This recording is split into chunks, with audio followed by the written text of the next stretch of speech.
하나님 말씀 보겠습니다. 오늘 우리에게 주신 하나님 말씀은 사무엘상 7장 3절에서 10절까지의 말씀입니다. 제가 가진 성경 구약 성경 417페이지에 있는 사무엘상 7장 3절에서 10절까지의 말씀입니다. 제가 말씀을 봉독하겠습니다.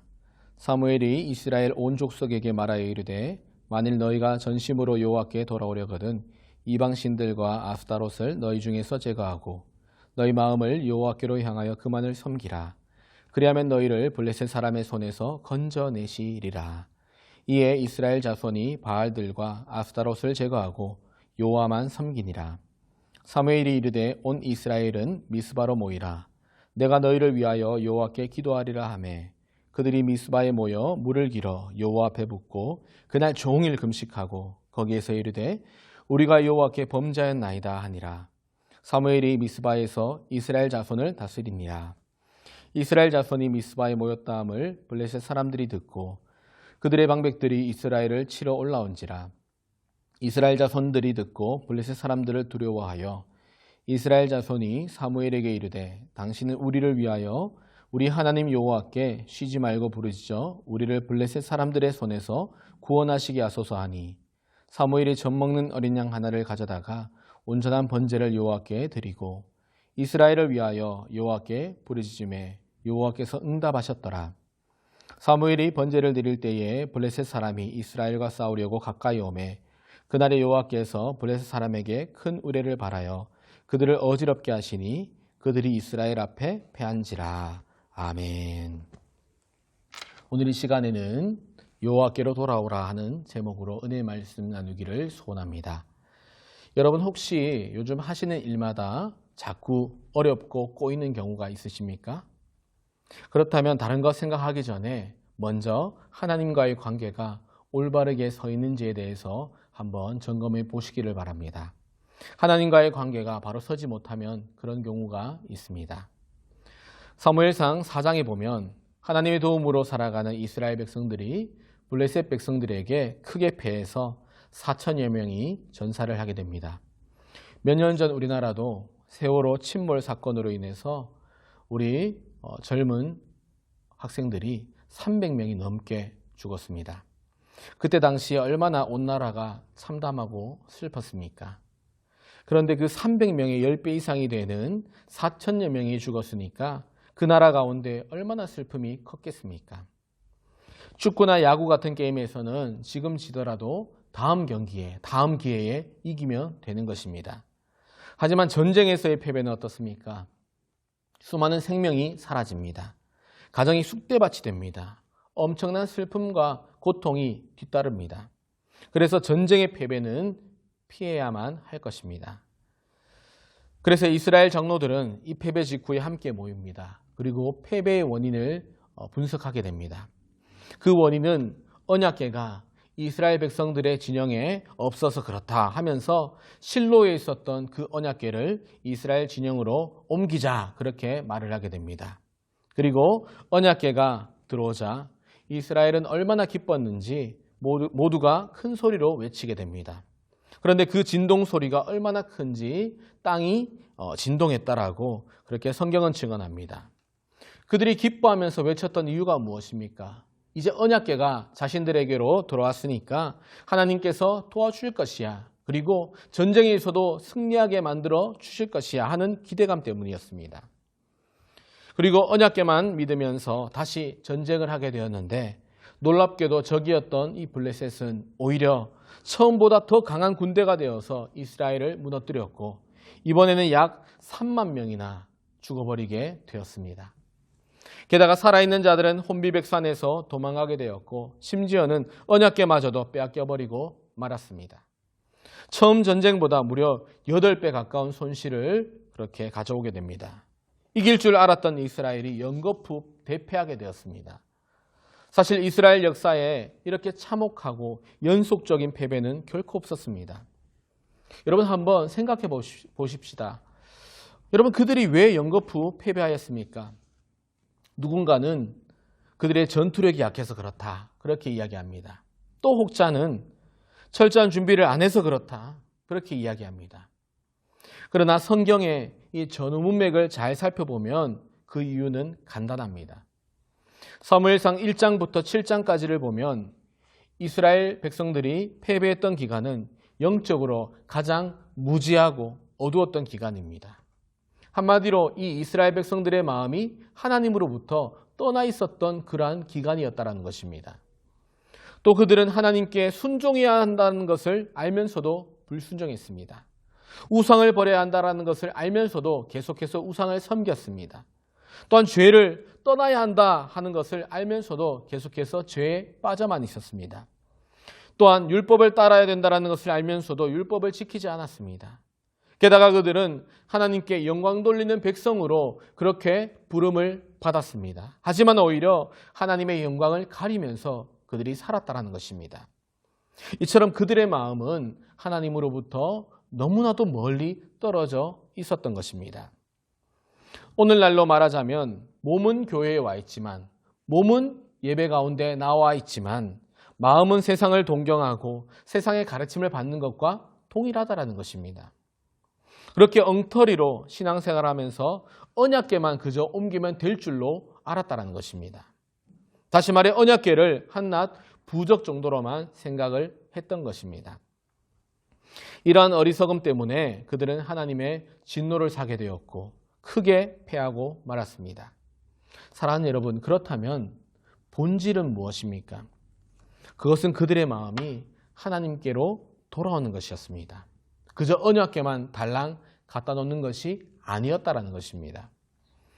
여러분, 신앙의 본질에서 벗어나면 하나님의 복을 누릴 수가 없습니다. 하나님의 복을 받을 수가 없는 것이죠. 여러분, 학생의 본질이 무엇입니까? 학생의 본질은 바로 공부하는 것입니다. 그런데 아르바이트만 하면서 돈 버는 것에만 시간을 보내면 어떻게 되겠습니까? 돈은 벌어도 공부를 등한시 여겼기 때문에 그의 꿈을 이룰 수는 없을 것입니다. 이처럼 본질에 충실하지 않으면 손해를 보는 것은 당연한 것입니다. 또한 부모의 본질이 무엇입니까? 바로 자녀를 잘 양육하는 것입니다. 그런데 먹고 살아야 한다며 자녀 교육을 내팽개치면 어떻게 되겠습니까? 자녀가 탈선하게 되겠죠. 그러면 시간이 흘러서 나중에 부모와 자식 모두가 후회하게 될 것입니다. 나아가 부부의 본질이 무엇입니까? 부부의 본질은 사랑과 신뢰를 유지하는 것입니다.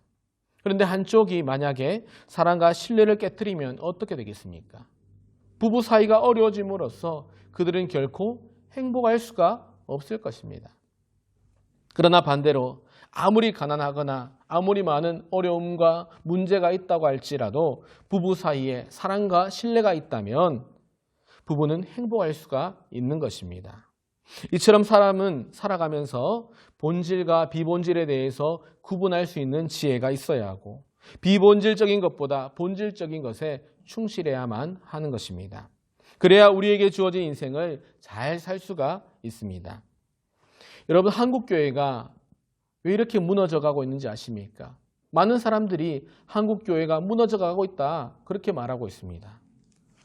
목사들을 포함한 한국교회 성도들이 비본질적인 것에는 너무나도 강한데 그에 반해서 본질적인 것에는 약하기 때문입니다. 또 많은 성도들이 교회 생활을 즐기기는 하지만 구원의 확신이 있냐 보면 구원의 확신이 없습니다. 한 사람 한 사람의 구원을 체크해 보면 지금 죽어도 천국 간다는 그 확신이 너무나도 없는 것을 확인하게 됩니다. 그래서 수십 년 동안 교회를 다녀도 한순간에 신앙을 떠나가거나 또 이단에게 넘어가는 안타까운 일들이 발생하는 것입니다. 여러분, 평생 동안 이렇게 신앙생활하고도 천국에 가지 못한다면 그것처럼 불쌍하고 불행한 것은 없을 것입니다.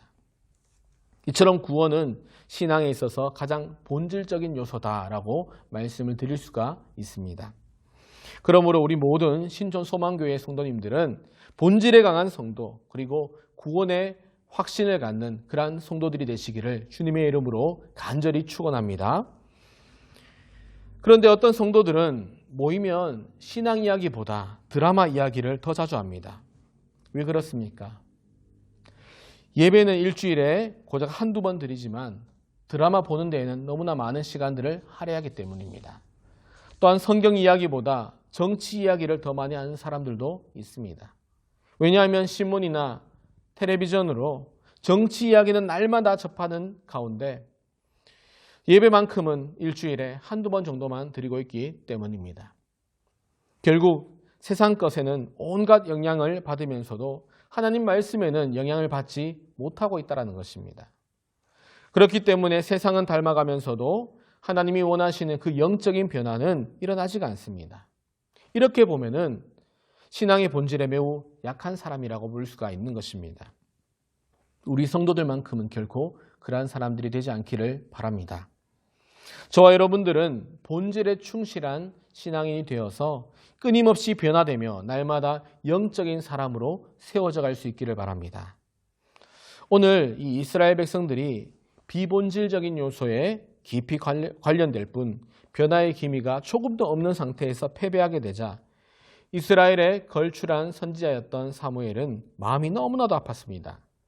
이 사무엘은 이스라엘 백성들이 다시 하나님의 축복을 누리기를 원했습니다.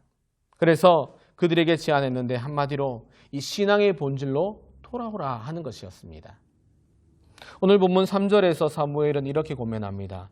사무엘이 이스라엘 온 족속에게 말하 이르되 만일 너희가 전심으로 여호와께로 돌아오려거든 이방 신들과 아스타롯을 너희 중에서 제거하고 너희 마음을 여호와께로 향하여 그만을 섬기라.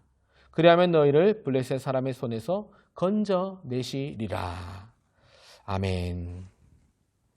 사무엘은 승리하기 위해서 전쟁 준비를 하라 그렇게 말하고 있지 않습니다. 그렇다면 무엇을 하라고 말했습니까? 바로 여호와께로 마음을 향해라. 누구에게로요? 여호와께로 마음을 향하라. 승리가 우선이 아니라 하나님께로 마음을 향하는 것이 우선이라는 것입니다. 그리고 하나님께로 그 마음을 향하게 되면 그때서야 비로소 하나님께서 승리하게 만들어 주신다라는 것입니다. 또한 5절 이하에 보니까 그들이 미스바로 모이자 사무엘은 그들에게 회개하라고 이야기합니다. 그러자 온 이스라엘 백성들은 6절에 보니까 종일토록 금식하며 순종하며 기도했는데 그 내용을 한마디로 말하자면 우리가 여호와께 범죄하였나이다 하는 내용이었습니다. 우상을 섬겼던 죄와 하나님을 멀리하고 그동안 불순종했던 그 모든 잘못들을 인정하고 있는 것입니다.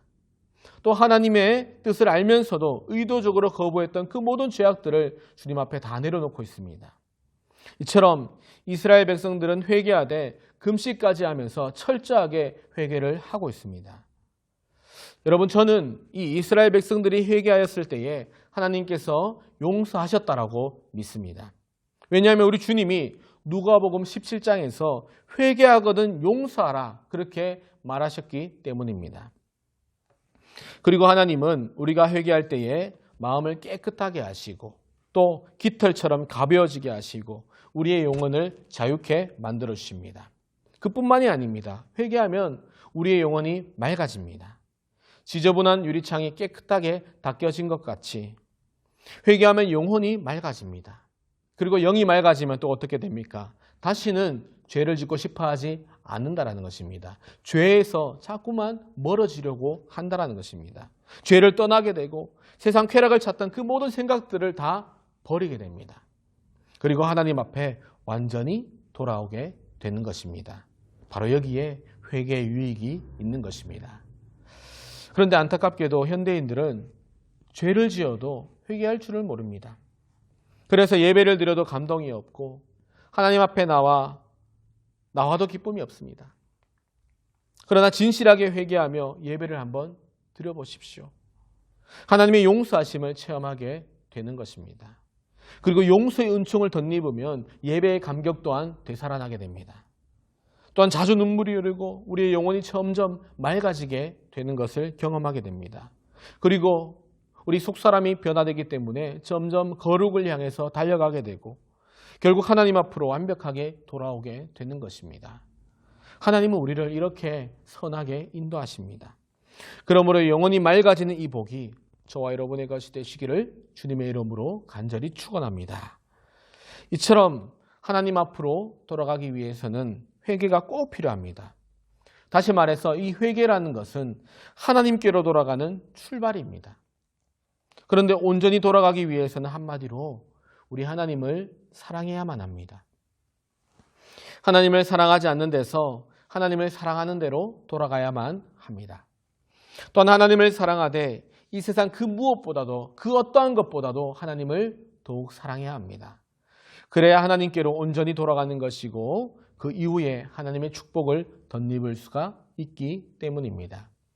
다시 말씀드립니다. 여러분, 하나님을 사랑하는 것이 우리 신앙의 본질이 되어야 합니다.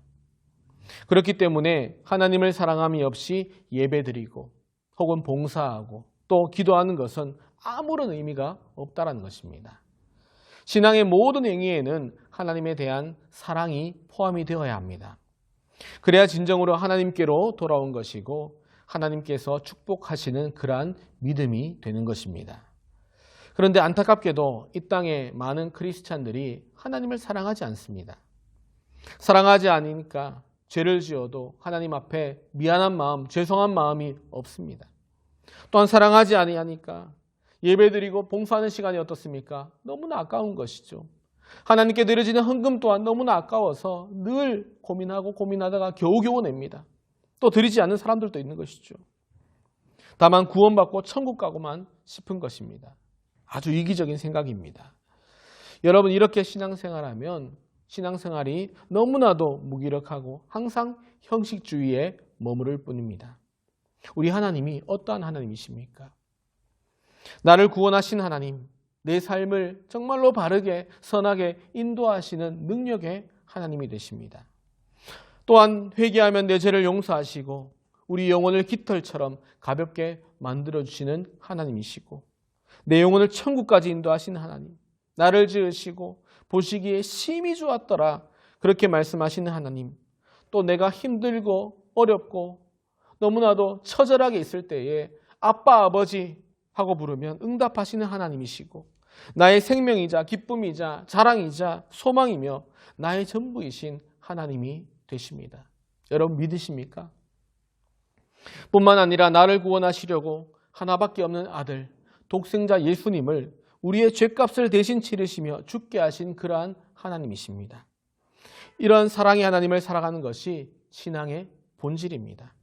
이런 하나님을 향해서 사랑의 마음을 드리는 것이 우리 신앙의 본질이 되어야만 하는 것입니다. 오늘 이스라엘 백성들이 그랬습니다. 사무엘이 등장하자 그들은 우상을 끊고 오직 하나님께만 그 마음을 드리게 되었고 하나님만 사랑하기 시작했습니다. 그 결과 어떻게 되었습니까? 10절에 보니까 하나님께서 도움의 손길을 펼치사 블레셋과의 전투에서 승리하게 만드셨습니다.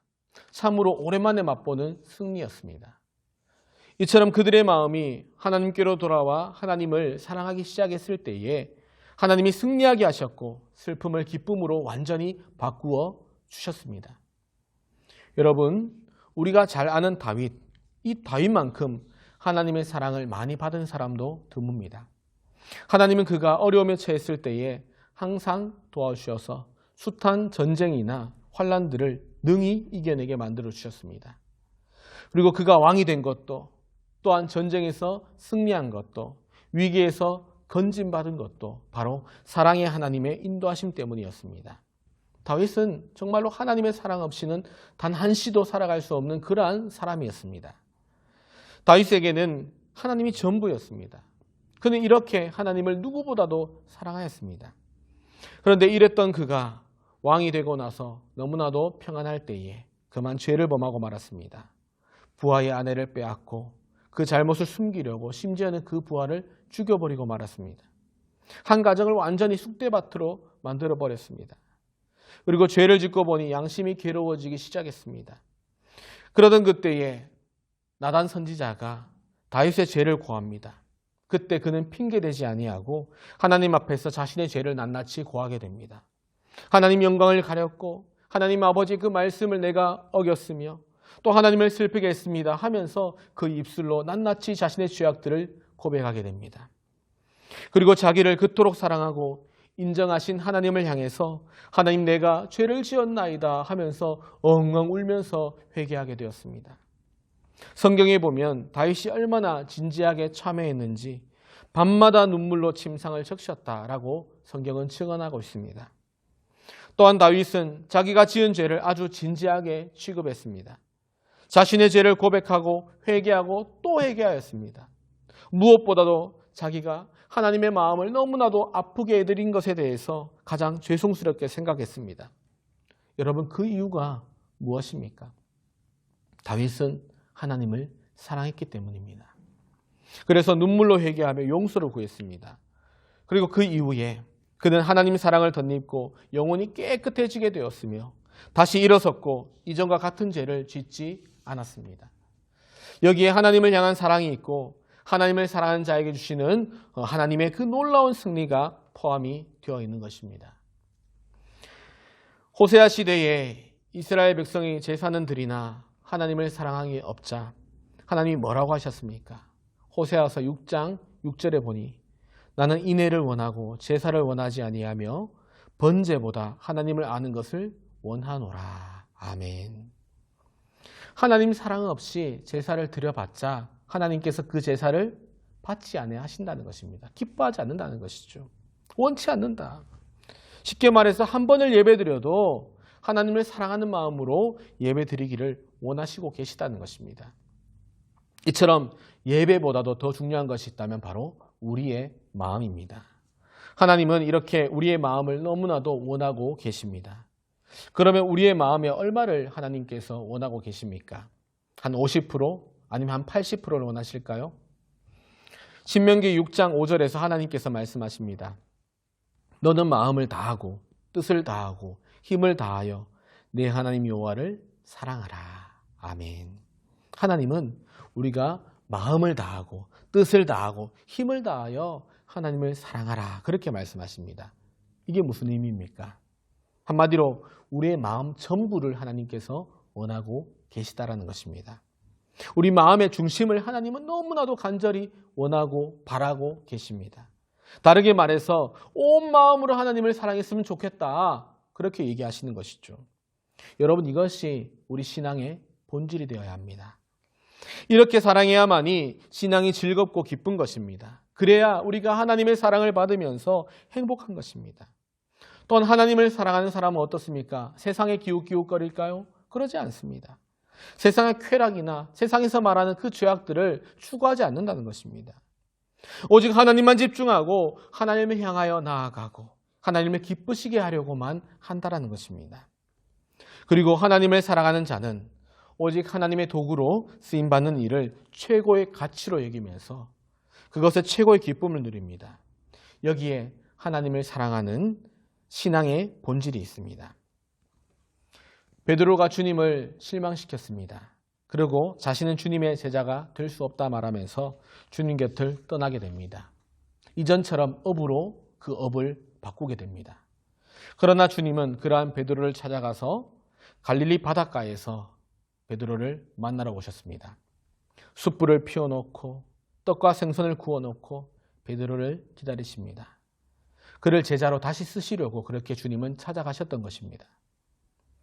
이윽고 베드로가 나타나자 주님이 말씀합니다. 네가 나를 사랑하느냐? 이 질문을 한 번도 아니고 무려 3번이나 하셨습니다. 그 이유가 무엇입니까? 주님을 사랑하지 아니하면 베드로의 믿음이 회복되지 않고 주님을 사랑하지 않으면 예전에 그 당당했던 베드로의 모습이 회복되지 않고 주님을 사랑하지 않으면 그 험한 십자가를 결코 질 수가 없기 때문이라는 것입니다. 그리고 제자로 부름받기 전에 더 중요한 것은 그가 주님을 사랑하는 것이었기 때문이었습니다. 왜냐하면 주님을 사랑하지 않은 채 주님의 일을 시작한다면 언젠가는 또다시 넘어지고 말 것이기 때문입니다. 그래서 주님은 베드로에게 네가 나를 사랑하느냐 하면서 물으시는 것입니다. 이처럼 주님은 베드로가 그 믿음의 길을 가기 전에 주님을 진심으로 사랑하기를 원하셨습니다. 바로 여기에 신앙의 본질이 있는 것입니다. 감사하게도 베드로는 주님의 질문에 마침내 내가 주님을 사랑하는 줄 주께서 아십니다 라고 고백하게 됩니다. 한마디로 주님을 사랑합니다 하고 고백한 것이죠. 주님과 베드로가 사랑으로 통했고 예전처럼 서로 친밀한 관계가 되었습니다. 이 끈끈한 사랑의 관계가 맺어진 후에 베드로는 복음을 전했고 그 지도자의 길을 걸어가게 되었습니다. 수많은 사람들이 베드로를 따랐습니다. 그러나 베드로는 결코 교만하지 않았습니다. 하나님의 영광도 베드로가 가로채지 않았습니다. 오직 하나님 한 분께만 영광과 감사와 기쁨을 돌려드리게 되었고 끝까지 신실했고 또 끝까지 정직했으며 끝까지 충성스러운 제자로 남게 되었습니다. 그리고는 마침내 순교의 시간이 베드로 앞에 다가왔을 때에 베드로는 기꺼이 십자가를 지게 됩니다.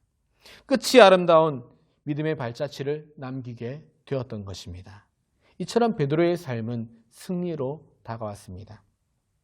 여러분, 우리가 주님을 진심으로 사랑하면 신앙의 길이 아무리 힘들어도 아무리 어려워도 쉽게 포기하지 아니하고 주님을 배반하지 않습니다. 나를 구원하기 위하여 목숨까지 베푸신 우리 주님을 우리가 온 마음으로 사랑을 하게 되면 그 사랑의 힘으로 어떤 역경도 어떤 가시밭길도 이겨내게 되는 것입니다. 여러분, 하나님만을 사랑하십시오. 바쁘더라도 귀찮더라도 또 비대면으로 이렇게 영상을 통해서 드리는 예배이지만 하나님을 사랑하는 마음으로 간절한 마음으로 우리 마음의 중심을 보시는 하나님 앞에 믿음으로 나아가십시오. 또한 하나님을 사랑하는 마음으로 기도하고 사랑하는 마음으로 예물을 드리고 또 하나님을 사랑하는 마음으로 봉사하고 헌신하고 하나님을 섬기시기를 바랍니다. 나아가 하나님을 사랑하는 마음으로 말씀을 따르고 순종하십시오. 하나님을 사랑하는 마음으로 하나님만을 섬기시고 하나님을 기쁘시게 해드리기를 소원합니다. 그래야 신앙생활이 역동적이고 뜨겁고 또 기뻐하고 감사가 있게 됩니다. 그래야 하나님이 기뻐하시며 우리의 삶을 통해서 홀로 영광을 받으십니다. 그러므로 하나님을 사랑하는 그 마음이 저와 여러분의 가슴 속에서 늘 꿈틀거리며 그 믿음으로 신앙의 알찬 길을 걸어가시기를 주님의 이름으로 간절히 축원합니다. 기도드리겠습니다. 사랑의 하나님 아버지, 오늘도 말씀을 통해서 하나님의 음성을 듣게 하시니 참 감사합니다.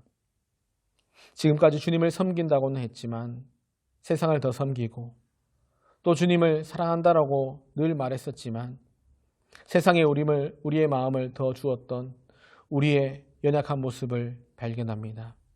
주님 용서하여 주시고 이제는 우리의 온 마음과 뜻과 힘을 다해서 우리 하나님 아버지를 더욱더 잘 섬길 수 있도록 인도하여 주시옵소서. 코로나 바이러스로 답답한 마음으로 살아가고 있는 우리 성도님들 한 사람 한 사람 이 밤에 찾아가 주시고 그들의 마음을 만지시고 위로하여 주시옵소서.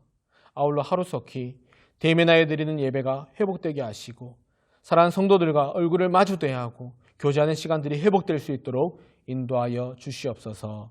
감사를 드리며 살아계신 예수님의 이름으로 기도드리옵나이다. 아멘. 하늘에 계신 우리 아버지여, 이름이 거룩히 여김을 받으시오며 나라의 임하옵시며 뜻이 하늘에서 이룬 것 같이 땅에서도 이루어지이다.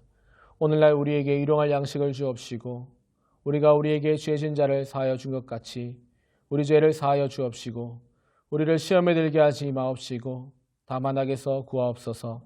대개의 나라와 권세와 영광이 아버지께 영원히 있사옵나이다. 아멘. 우리 이 시간 각자의 처소에서 한마음한 뜻으로 기도하기 원합니다.